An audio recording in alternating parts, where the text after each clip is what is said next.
Japan makes me scared.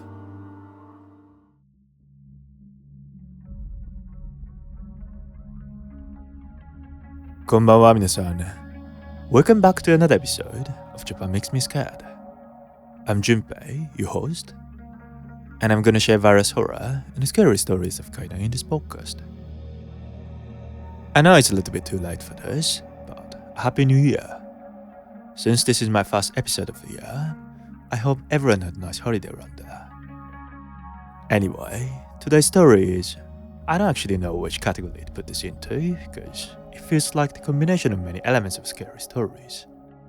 So, I'd like you to listen to the story and let me know what it can be.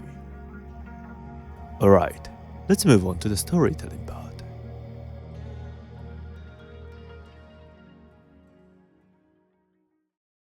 Episode 45, Daisetsuzan Lodge Murder Case. This story was originally posted on 2chan, the Japanese message board website. The guy who posted said he had one scary story, so he wanted to share it with other users there. He said this is one of a so-called real incident, which is a tale from a survivor of something like a nightmare that went down in a mental hospital. Now, whether the details are based on facts or just ramblings of a madman, well, that's not for me to decide. I'm just the one here to deliver it. Anyway, the event itself did happen. If you're the kind of person who likes to fact-check horror stories, you can dig up an old article in the Hokkaido Shimbun titled Daisetsuzan Lodge Murder Case. By the way, just to clarify, Daisetsuzan is the name of a mountain located in Hokkaido, which is the most northern part of Japan. The story starts with a man who wanders into a quaint little second-hand bookshop in a park in Chuoku, Sapporo, Hokkaido. We can call him Shota here for convenience. In there, Shota casually picks up a book, then outslip a university notebook. Out of curiosity, he flipped it open. In there, scrolled across the pages like a nightmare on repeat. It's coming, it's coming, it's coming, it's coming, it's coming. Now, do I have to take my own life? Help, help, help, help, help. Over and over and over again. Feeling uneasy, isn't it? Shota sure was. He took the notebook after the shopkeeper, probably hoping for an explanation that didn't involve a curse. Shota said, I found this. Do you happen to know what it is? He asked. Then the shopkeeper was like, Then he snatched the notebook away and said, yeah, this is not for sale. So Shota had no choice but to leave the bookshop that day. But let's be real, he didn't move on like a normal person. That creepy notebook stayed in his brain and never left. What is it? Is the writer of the note still alive? So many mysteries pop up in his head that he couldn't let them go away.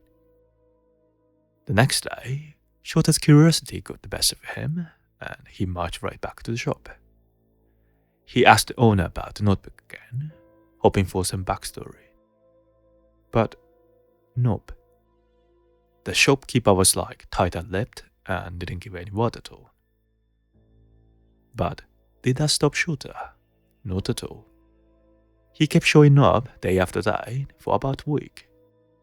By the end of the week, the shopkeeper had clearly had enough. Finally, with a kind of exhausted tone, he started talking about this. Do you really want to know about the note? Fine. If you're so curious, go stay at the lodge on the 5th station of the Daisetsuzan Mountains on August 23rd. But just so we are clear, I don't know if you'll regret it or survive it. Then what did Shota do? Shota asked 4 of his friends for this little horror retreat, So these 5 idiots were ready to take on Daisetsuzan mountains. In the group, there were 2 women and 3 men, including Shota. On August 23rd, they set off, climbing the mountain with an optimism that can only be described as misplaced. To everyone's surprise, the climb was fine.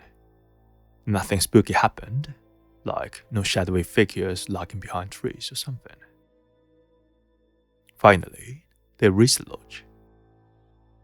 As soon as they arrived, the 2 women said, "We're going to prepare some tea."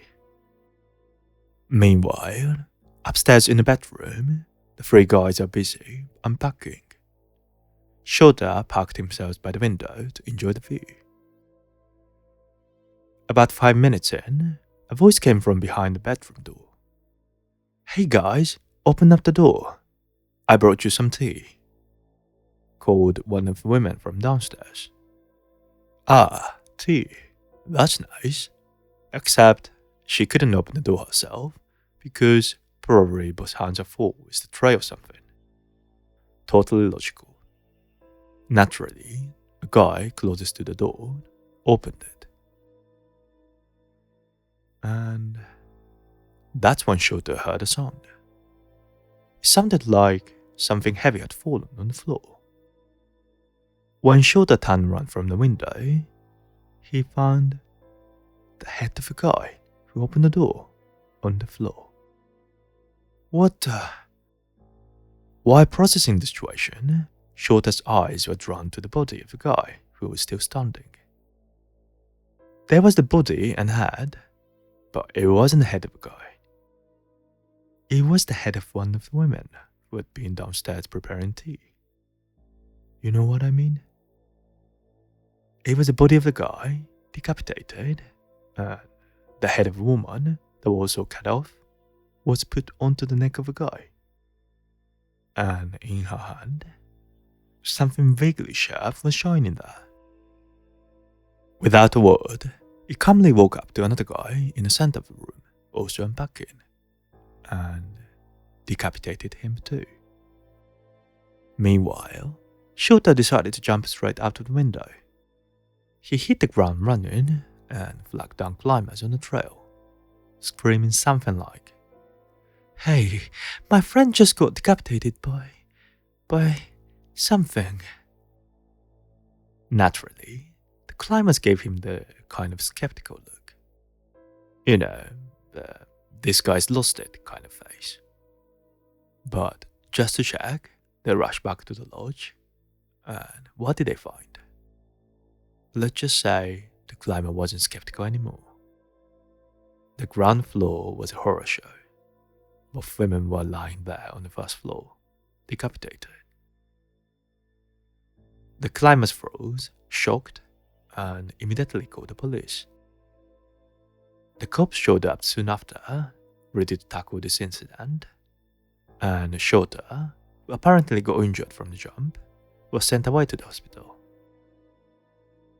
Meanwhile, the police started investigating the scene, and they find a whole mess of what on earth happened here.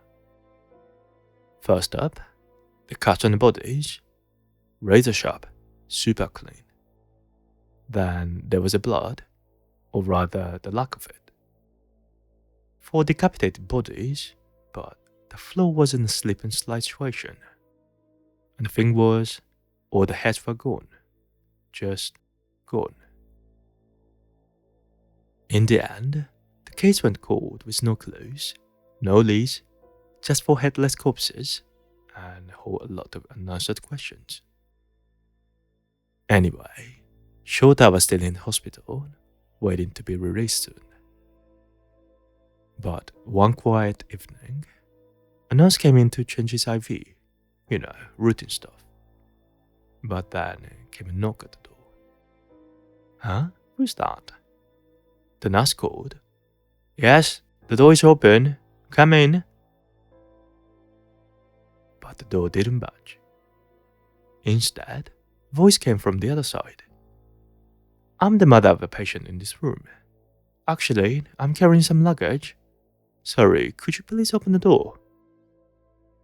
It sounded like a motherly voice, the Shota's mother's voice. But then no, this is where things get weirder. Shota's mom was supposed to be in Tokyo, visiting his dad at the time. Tokyo, as in hundreds of kilometers away from Hokkaido. So how was she here already? And more importantly, who told her to come? Yeah, nobody. That's who. At that point, Shota realized something was horribly wrong. But before he could say anything, the nurse reached for the door handle. Yes, for sure, I open it now. No, don't open it! Shota screamed. But just as the words left his lips, something heavy hit the floor. That's when all these thoughts came into Shota, like flashes. This thing, it could mimic anyone's voice. It could say anything to convince you to let it in. It wouldn't stop, it wouldn't rest, and once you opened that door, you were done. The next thing Shota knew, he was passing out, tangled in the curtain dividing his hospital bed from the door. Was it a convenient escape? Maybe. Or just luck he got. Either way, when he woke up, the nurse was gone, and the door was still closed. But the nightmare didn't end there. Shota, now confined to an ashram for his own safety, hasn't been near a door since. He spends his days scribbling furiously in a notebook. It's coming, it's coming, it's coming, it's coming. Now, the scene is back with the guy who posted the story on Tujan. When he first heard the story, he couldn't shake the thought that, what if that thing comes after me? But convinced him immediately after like, come on, no way. That's just some urban legend nonsense, isn't it? Fast forward to him sharing the story with two of his friends at 5 a.m. one day. When he had just wrapped up the tale, then the doorbell rang. The doorbell at 5 a.m. Yeah, no way. But he gathered a little courage and went to the front door. Hey, it's me, Yuji. Open up. The voice on the other side was familiar. His friend, Yuji, who, by the way, had just moved to Tokyo for a new job. Naturally, his first thought was, why on earth is he doing here at this hour? Did he get fired already? But anyway, he unlocked the door and said, It's unlocked now? He called out. And then Yuji's voice came again. I've got a lot of souvenirs, so open the door. Hey, open the door.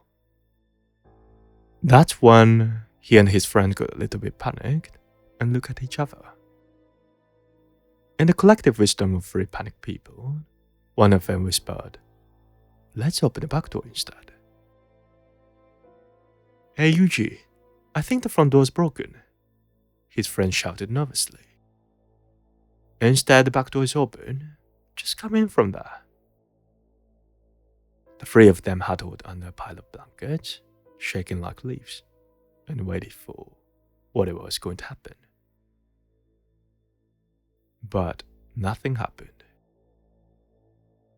After a while, morning came, and they were still alive.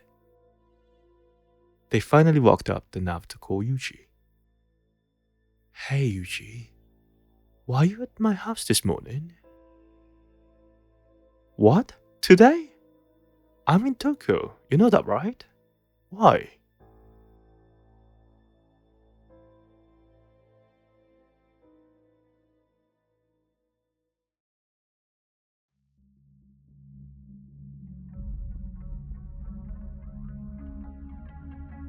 Oh, Shimine, thank you very much for listening to the story. How'd you like it? Actually, the first thing I did after finding the story was Googling Daisetsuzan Lodge murder case.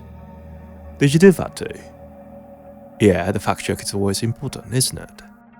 The result was, I couldn't find any article that matched the case described in the story. Don't worry, I searched in Japanese as well, but still no results. So this story couldn't be made up, and I can't deny that possibility. But what if the story is true?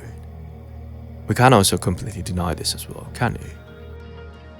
This story seems to be one of those infectious scary stories, doesn't it? This mysterious being may be some kind of spiritual entity without a physical body. It may also not necessarily be tied to the lodge in Daisetsuzan, because, obviously, it moved to the hospital or the flat of a guide who originally posted the story. Using the detective side of my instinct, it might have a behavioral pattern of coming to the people who hear the story. For now, it hasn't come to my place yet, but in case it comes to your place too, I'd like to apologize and wish you the best of luck in advance. Anyway, what do you think about this episode? If you enjoyed this episode, please like and subscribe.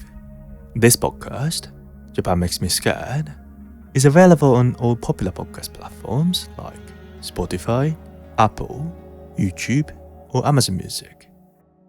So hit the follow or like button on the app of your choice. Then that would be a huge motivation for me. Also, if you want to talk with me or other Kaidan lovers, you can join my Discord channel where you can share your thoughts and theories. I'm going to leave the link in the description, so please join and enjoy the interaction if you would.